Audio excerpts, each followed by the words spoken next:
যে পাথর নিক্ষেপ করার কারণে নূহ নবীর উপরে পাথরের স্তূপ পড়ে যেত। হযরতে জিবরাইল এসে পাথরগুলো নূহ নবীর উপর থেকে সরাইতেন। নূহ নবী উঠতেন, ওঠার পর আবার জিজ্ঞেস করতেন, ভাই জিবরাইল, আমাকে ওরা এত কষ্ট দিতেছে, এত পাথর মারতেছে, কালিমার দাওয়াত কি আমাকে আরো দিতে হবে? এরা তো আমার দাওয়াত মানতেছে না। জিবরাইল বলতেন, আল্লাহর নবী গো, কালিমার দাওয়াত বন্ধ করা যাবে না। যতই কষ্ট আপনাকে দিক না কেন, আপনাকে আপনার কালিমার দাওয়াত চালায় যেতে হবে। বলেন সুবহানাল্লাহ। কিন্তু একদিন নয়, 2 দিন নয়, একদিন 2 দিন নয়, 900 বছর পর্যন্ত এত কষ্ট কার সহ্য হয়? একদিন বলেই ফেলছে আল্লাহ, এই কওমকে পরিবর্তন করার দরকার, পরিবর্তন করুন।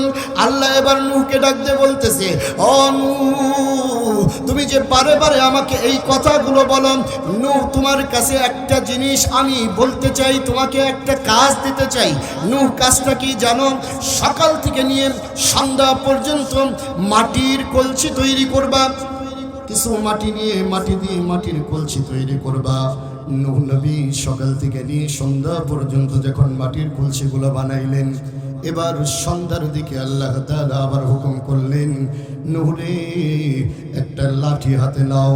লাঠি হাতে নিয়ে যে কলসিগুলো সকাল থেকে নিয়ে সন্ধ্যা পর্যন্ত বানাইছো, এই সমস্ত কলসিগুলোকে বাইরে ভাঙে ফেলাও। নূহ ডাকতে বলতেছে, আল্লাহ, ব্যাপার বুঝলাম না, তাহলে কেনই আমাকে বানাইতে বললেন? আল্লাহ, আমি না বানাইলেই কি চলতো না? সারাদিন আমাকে কেন এত কষ্ট করাইলেন? আল্লাহ, আমাকে না বানাইতে বললেই তো পারতেন। আল্লাহ ডাকতে বলতেছেন, নূরে, সারাদিন কষ্ট করে মাটির কলসিগুলো বানাইছো, এই জন্য আমি আল্লাহ বলেছিলাম, এই জন্য বানাইছো। আবার আমি আল্লাহই তোমাকে ভাঙার জন্য বলছি। নূহ, তোমার কি বড় কষ্ট লাগে এইগুলা ভাঙতে? নূহ ডাকতে বলতেছে, আল্লাহ, কষ্ট কেন লাগবে না? সারাদিন কি পরিশ্রম করি নাই? আল্লাহ ডাকতে বলতেছে, নূরে, সারাদিন কষ্ট করে মাটির কলসিগুলো যে বানাইছো, এই মাটির কলসিগুলো কি কথা বলতে জানে? হয় আল্লাহ কথা বলতে জানে না। আল্লাহ ডাকতে বলে, এই মাটির কলসিগুলো কি ভালো মন্দ বোঝার কোনো জ্ঞান আছে? কয় না, আল্লাহ নাই। আল্লাহ ডাকতে বলেন, নূহ, এই মাটির কলসিগুলো কি হাঁটতে জানে? কয় না, এই মাটির কলসিগুলো হাঁটতেও পারে না। আল্লাহ ডাকতে বলেন, নূহ, যেই মাটির কলসিগুলো হাঁটতেও জানে না, কথা বলতেও জানে না, ভালো মন্দ কি জিনিস কোনো কিছুই বোঝে না, ও নূহ, এই জিনিসগুলো তুমি বানাইছো সকাল থেকে নিয়ে সন্ধ্যা পর্যন্ত আমার হুকুমে। আমি আমার হুকুম করেছি ভাঙার জন্য। এখন ভাঙতে যে তোমার যদি এত কষ্ট লাগে, এত কষ্ট লাগে রে নূহ, তুমি তো জানো না আমি না আল্লাহ বড় মহব্বত করে আমার বান্দাদেরকে বানাইছি। ফেরেশতাদেরকে বলেছি, ফেরেশতারা রে, আমার বান্দার বানান, আমার বান্দার হাতগুলো বানান, আমার বান্দার বডিটাকে বানা, কিন্তু খবরদার আমার বান্দার মুখখানা, আমার বান্দার চেহারাটা, আমার বান্দার কপালটা বানাবি না। কারণ আমি আমার বান্দাকে বড় ভালোবাসি, আমি আমার বান্দাকে বড় মহব্বত করি। আমার বান্দার মুখখানা, চেহারাখানা আমি আল্লাহ আমার নিজ হাতে বানাইতে চাই। বলেন সুবহানাল্লাহ। আল্লাহ ডাকতে বলেন, নূহ, মাটির কলসি ভাঙতে যদি তোমার এত কষ্ট হয়, তাহলে যেই মানুষগুলোকে আমি রব নিজ হাতে কুদরতি হাত দিয়ে বানাইছি, এই মানুষগুলোকে ধ্বংস করতে যে বারে বারে তুমি আমাকে বলো, আমি তারপরেও ধ্বংস কেন করি না জানো? এই মানুষগুলোকে আমি আল্লাহ বড় ভালোবাসি। এই মানুষগুলোকে ধ্বংস করতে আমার মন চায় না, এই মানুষগুলোকে কষ্ট দিতে আমার মন চায় না, এই জন্যই আমি তাদেরকে ধ্বংস করি না রে। আম্মা বা'দ ফাআউযু বিল্লাহি মিনাশ শাইতানির রাজীম। বিসমিল্লাহির রহমানির রহিম।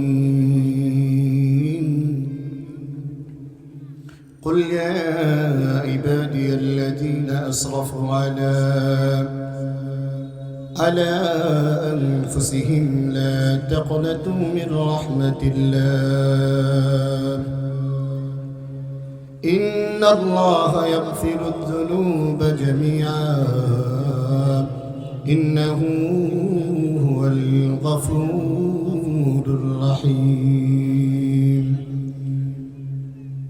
صدق الله مولانا العلي العظيم إن الله وملائكته يصلون على النبي يا أيها الذين آمنوا صلوا عليه وسلموا تسليما محبة درود إبراهيم كريم اللهم صل على محمد وعلى آل محمد كما صليت على إبراهيم وعلى آل إبراهيم إنك حميد مجيد اللهم بارك على محمد وعلى آل محمد كما باركت على إبراهيم وعلى آل إبراهيم إنك حميد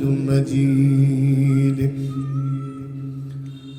الحمد لله আল্লাহ তাআলার দরবারে অসংখ্য অগণিত শুকরিয়া জ্ঞাপন করছি যে মহান আল্লাহ তাআলা আমাদের সকলকে দয়া করে মায়া করে মহব্বত করে ভালোবেসে দিনই এক মজলিসে আসা এবং বসার তৌফিক দান করেছেন। এজন্য রব্বে কাবার দরবারে শুকরিয়া জ্ঞাপন করছি, বলি আলহামদুলিল্লাহ। আল্লাহ রাসূল সাল্লাল্লাহু আলাইহি ওয়াসাল্লাম বলেন, মাজলিসু ফিকহিন খায়রুম মিন ইবাদাতি 60 সানা। ইলমে দ্বীন শিক্ষার একটি মজলিস 60 বছর ইবাদত হতে উত্তম। আজকের এই যে মজলিসটা, এই মজলিসের মধ্যে ইলমে দ্বীন শিক্ষার তো আমাদের যাদেরকে আল্লাহ তাআলা সুযোগ করে দিয়েছেন, তৌফিক দিয়েছেন, বুঝতে হবে যে আল্লাহ তাআলা আমাদেরকে ভালোবাসেন, আল্লাহ তাআলা আমাদেরকে পছন্দ করেন, বিধায় আমাদেরকে এখানে আসা এবং বসার তৌফিক দান করেছেন। এটা আল্লাহর পক্ষ থেকে আমাদের জন্য এক নিয়ামত। এজন্য আসুন, বান্দা যখন নিয়ামত পাবে তো নিয়ামতের শুকর আদায় করবে, তো আল্লাহ বান্দার নিয়ামতকে আরো বাড়ায় দেবে। এজন্য অন্তরস্থল থেকে মুখের জবান খুলে উচ্চ আওয়াজে আর একবার পড়ি, বলি আলহামদুলিল্লাহ। মেরে দোস্ত, আমি এখানে আয়াত তেলাওয়াত করেছি, আপনাদের অনেক পরিচিত আয়াত। এই আয়াতের মধ্যে আল্লাহ তাআলা দুনিয়ার মানুষদেরকে একটি মেসেজ দিয়েছে। মেসেজটা হলো আল্লাহ তাআলা তার নবীকে ডাকতে বলতেছেন, নবী আমার, قل يا عبادي الذين أسرفوا على أنفسهم لا تقنطوا من رحمة الله إن الله يغفر الذنوب جميعا إنه هو الغفور الرحيم। আল্লাহ তাআলা ডাকতে বলেন, নবী আপনি আমার বান্দাদেরকে বলুন, আমার বান্দারা যদি কেউ তার নফসের উপরে জুলুম করে থাকে তো তাদেরকে বলুন, লা তাকনাতু মির রাহমাতিল্লাহ, তারা যেন আমি আল্লাহ তাআলার রহমত হতে নৈরাশ না হয়। কেন? আল্লাহ বলেন, আমি তো ক্ষমাশীল, ক্ষমা করতে ভালোবাসি, নিশ্চয়ই আমি দয়ালু। ইন্নাহু হুয়াল গফুরুর রহিম, আমি না গফুরুর রহিম, আমি না দয়ালু। অতএব আপনি তাদেরকে বলেন যে তারা যদি নফসের উপর জুলুম করে থাকে, তারা যদি গুনাহ করে থাকে, তো তারা যেন কখনো নৈরাশ না হয়। আমি আল্লাহ তাআলার থেকে যেন মুখকে ফিরিয়ে না নেয়, আমি আল্লাহ তাআলার রহমত থেকে যেন মুখকে ফিরিয়ে না নেয়। অতএব তারা যেন আমার রহমতকে বড় করে, রহমতকে বড় রেখে আমি আল্লাহ তাআলার কাছে ক্ষমা চাই। তো আমি আল্লাহর কাছে ক্ষমা চাবি, তো আমি আল্লাহ তাআলা ক্ষমাশীল, তাদেরকে ক্ষমা করে দিব। বলেন না সুবহানাল্লাহ।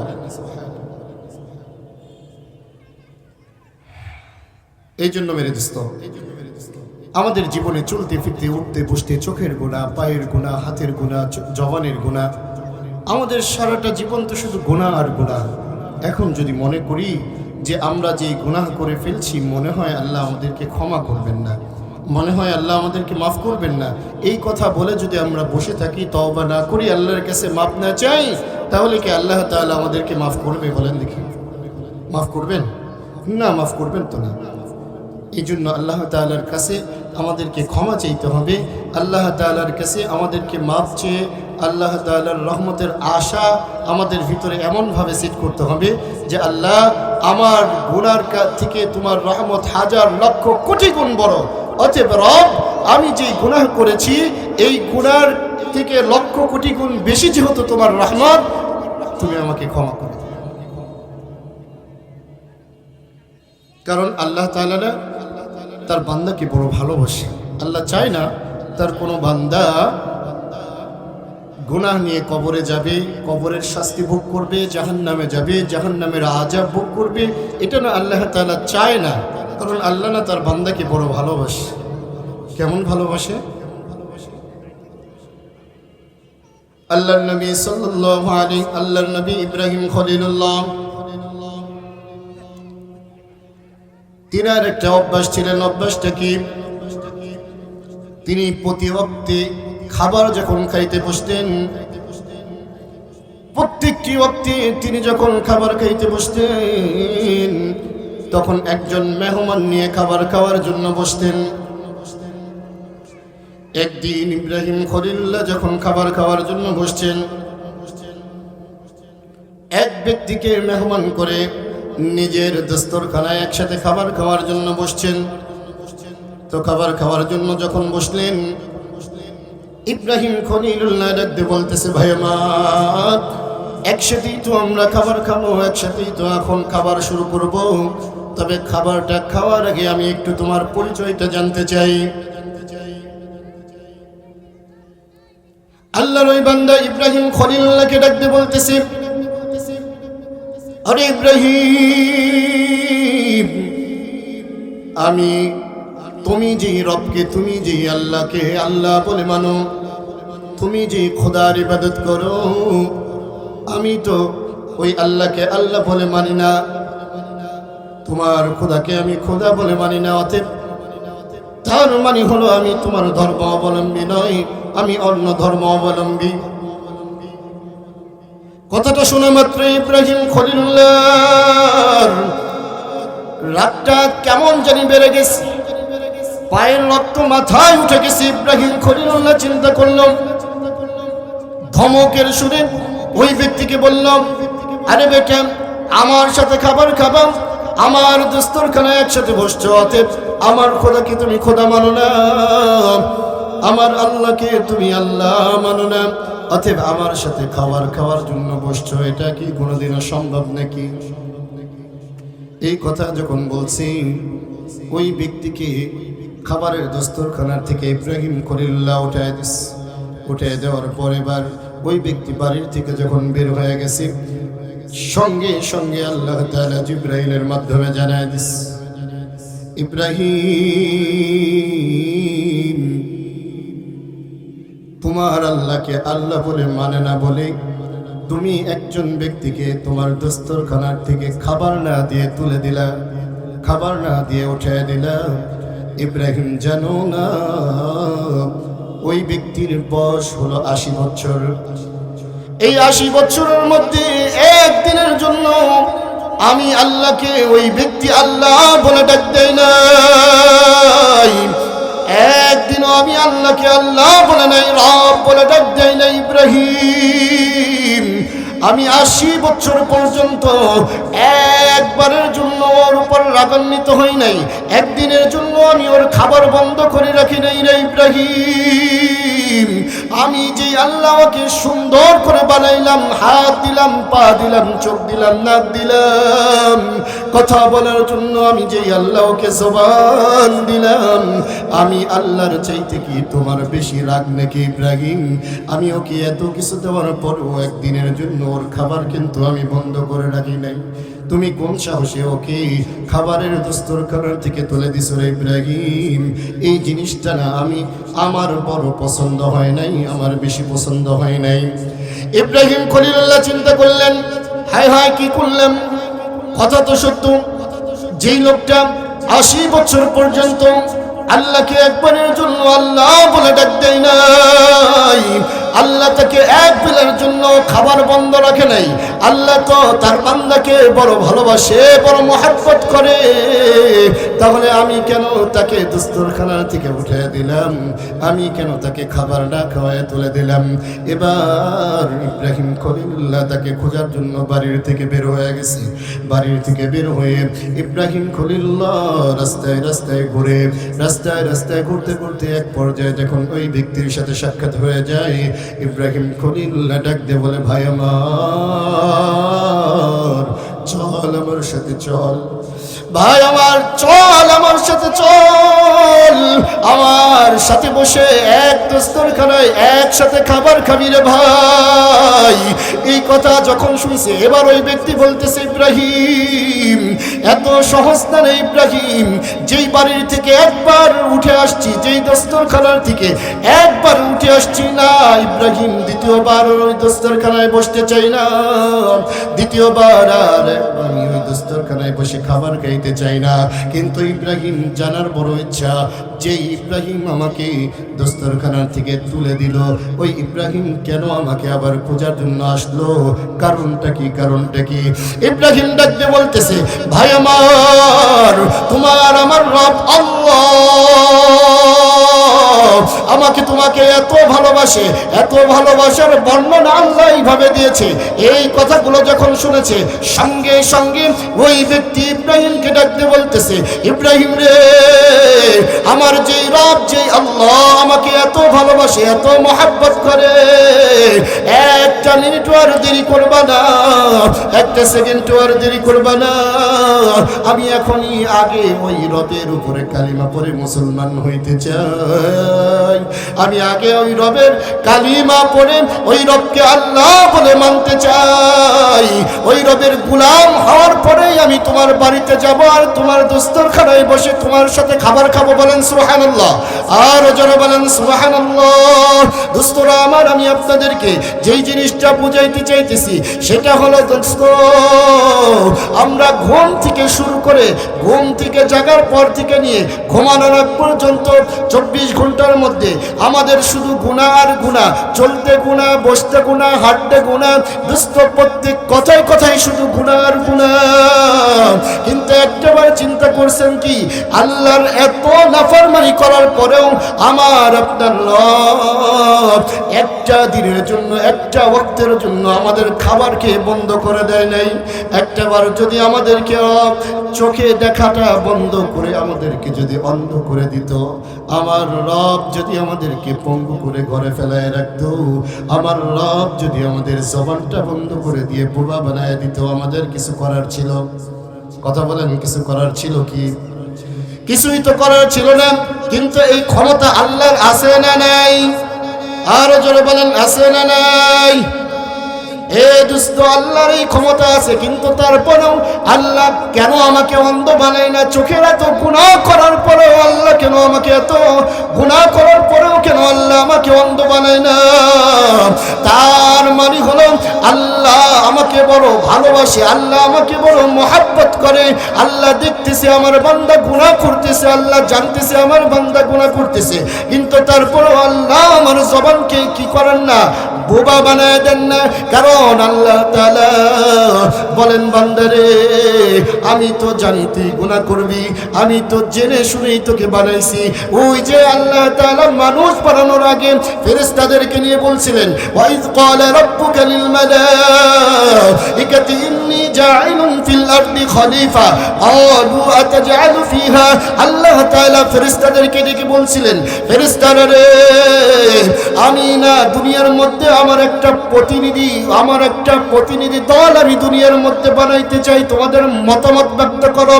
ফেরেশতারা ওই দিন বলেছিল, আল্লাহ, আপনার ইবাদত করার জন্য কি আমরাই যথেষ্ট নয়? কেন আপনি তাদেরকে মারাইবেন? তারা তো দুনিয়ার মধ্যে যে মারামারি কাটাকাটি রক্তপাত করবে, আমরা কি আপনার ইবাদত করার জন্য যথেষ্ট নয় আল্লাহ?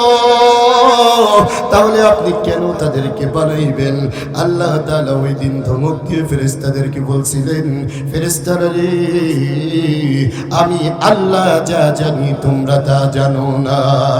কারণ আমি জানি দুনিয়ার মধ্যে আমার বান্দাগুলো মারামারি কাটাকাটি রক্তপাত করবে, আমার বান্দাগুলো গুনাহের কাজ করবে, আমি আল্লাহ সবই জানি।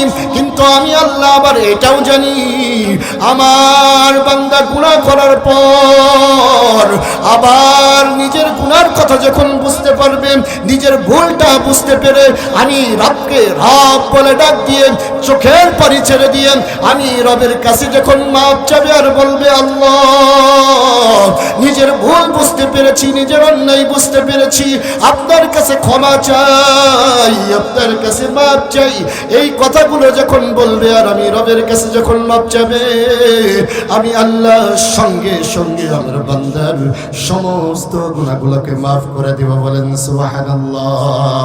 আল্লাহ তার বান্দাকে কত মহব্বত করে, কত ভালোবাসে। আর একটা ঘটনা আপনাদেরকে সংক্ষিপ্ত শুনাইলে বুঝবেন দোস্তরা আমার। আল্লাহর একজন নবী ছিলেন যার নাম হলো নূহ। যার নাম কি বলেন? নূহ। এই নূহ নবী একদিন দুই দিন নয়, 900 বছর পর্যন্ত মানুষদেরকে কালিমার দাওয়াত দিয়েছেন। 900 বছর পর্যন্ত কালিমার দাওয়াত দেওয়ার পর নূহ নবীর কাছে মাত্র 80 থেকে 82 জন মানুষ কালিমা পড়েছে। এবার নূহ আল্লাহকে ডাকতে বলে, আল্লাহ যে মানুষগুলোর পিছনে এত খাটাখাটনি করতেছি, যে মানুষগুলোকে প্রতিদিন কালিমার দাওয়াত দিচ্ছি, তারা কালিমার দাওয়াতকে গ্রহণ করতেছে না। আল্লাহ এই জাতি আর কোনোদিন ভালো হবে না। আল্লাহ আপনি এই জাতিকে ধ্বংস করে দিয়ে নতুন জাতির ব্যবস্থা করেন, এই জাতিকে আপনি তুলে নেন। এই কথা নূহ বলার পিছনে অনেকগুলো কারণ আছে। একটা কারণ হলো নূহ নবী যখন কালিমার দাওয়াত দেওয়ার জন্য তার কওমদের কাছে যাইতেন, তার কওমরা এত খারাপ ছিল, এত খারাপ ছিল, নূহ নবীকে এত পরিমাণে পাথর নিক্ষেপ করতেন যে পাথর নিক্ষেপ করার কারণে নূহ নবীর উপরে পাথরের স্তূপ পড়ে যেত। হযরতে জিবরাইল এসে পাথরগুলো নূহ নবীর উপর থেকে সরাইতেন। নূহ নবী উঠতেন, ওঠার পর আবার জিজ্ঞেস করতেন, ভাই জিবরাইল, আমাকে ওরা এত কষ্ট দিতেছে, এত পাথর মারতেছে, কালিমার দাওয়াত কি আমাকে আরো দিতে হবে? এরা তো আমার দাওয়াত মানতেছে না। জিবরাইল বলতেন, আল্লাহর নবী গো, কালিমার দাওয়াত বন্ধ করা যাবে না, যতই কষ্ট আপনাকে দিক না কেন আপনাকে আপনার কালিমার দাওয়াত চালায় যেতে হবে। বলেন সুবহানাল্লাহ। কিন্তু একদিন নয়, দুই দিন নয়, একদিন দুই দিন নয়, 900 বছর পর্যন্ত এত কষ্ট কার সহ্য হয়? একদিন বলেই ফেলছে, আল্লাহ এই কওমকে পরিবর্তন করার দরকার, পরিবর্তন করুন।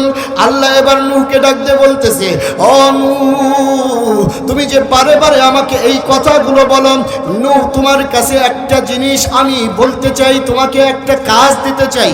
নূহ কাজটা কি জানো? সকাল থেকে নিয়ে সন্ধ্যা পর্যন্ত মাটির কলসি তৈরি করবা, কিছু মাটি নিয়ে মাটি দিয়ে মাটির কলসি তৈরি করবা।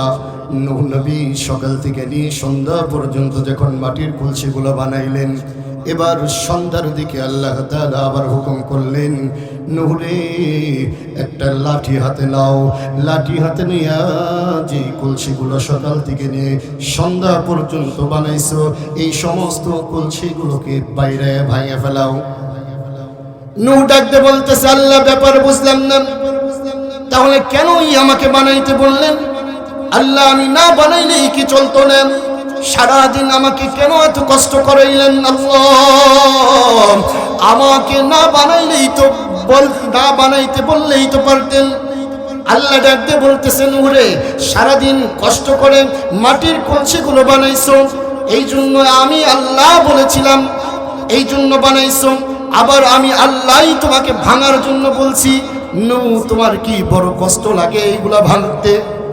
নূহ ডাকতে বলতেছে, আল্লাহ কষ্ট কেন লাগবে না, সারাদিন কি পরিশ্রম করি নাই? আল্লাহ ডাকতে বলতেছে, নূহ রে সারাদিন কষ্ট করে মাটির কলসিগুলো যে বানাইছো, এই মাটির কলসিগুলো কি কথা বলতে জানে? কয় আল্লাহ কথা বলতে জানে না। আল্লাহ ডাকতে বলেন, এই মাটির কলসিগুলো কি ভালো মন্দ বোঝার কোনো জ্ঞান আছে? কয় না আল্লাহ নাই। আল্লাহ ডাকতে বলেন, নূহ রে এই মাটির কলসিগুলো কি হাঁটতে জানে? কয় না, এই মাটির কলসিগুলো হাঁটতেও পারে না। আল্লাহ ডাকতে বলেন, নূহ রে যেই মাটির কলসিগুলো হাঁটতেও জানে না, কথা বলতেও জানে না, ভালো মন্দ কি জিনিস কোনো কিছুই বোঝে না, ও নূহ এই জিনিসগুলো তুমি বানাইছো সকাল থেকে নিয়ে সন্ধ্যা পর্যন্ত আমার হুকুমে, আমি আমার হুকুম করেছি ভাঙার জন্য। এখন ভাঙতে যে তোমার যদি এত কষ্ট লাগে, এত কষ্ট লাগে রে নূহ, তুমি তো জানো না, জানো না, জানো না আমি না আল্লাহ বড় মহব্বত করে আমার বান্দাদেরকে বানাইছি। ফেরেশতাদেরকে বলেছি, ফেরেশতারা রে আমার বান্দার পা গুলো বানান, আমার বান্দার হাত গুলো বানান, আমার বান্দার বডিটাকে বানা, কিন্তু খবরদার খবরদার আমার বান্দার মুখখানা, আমার বান্দার চেহারাটা, আমার বান্দার কপালটা বানাবি না, কারণ আমি আমার বান্দাকে বড় ভালোবাসি, আমি আমার বান্দাকে বড় মহব্বত করি। আমার বান্দার মুখখানা, চেহারাখানা আমি আল্লাহ আমার নিজ হাতে বানাইতে চাই। বলেন সুবহানাল্লাহ। আল্লাহ ডাকতে বলেন, নূহ রে মাটির কলসি ভাঙতে যদি তোমার এত কষ্ট হয়, তাহলে যেই মানুষগুলোকে আমি রব নিজ হাতে কুদরতি হাত দিয়ে বানাইছি, এই মানুষগুলোকে ধ্বংস করতে যে বারে বারে তুমি আমাকে বলো, আমি তারপরেও ধ্বংস কেন করি না জানো? এই মানুষগুলোকে আমি আল্লাহ বড় ভালোবাসি, এই মানুষগুলোকে ধ্বংস করতেই আমার মন চায় না, এই মানুষগুলোকে কষ্ট দিতে আমার মন চায় না, এই জন্যই আমি তাদেরকে ধ্বংস করি না রে।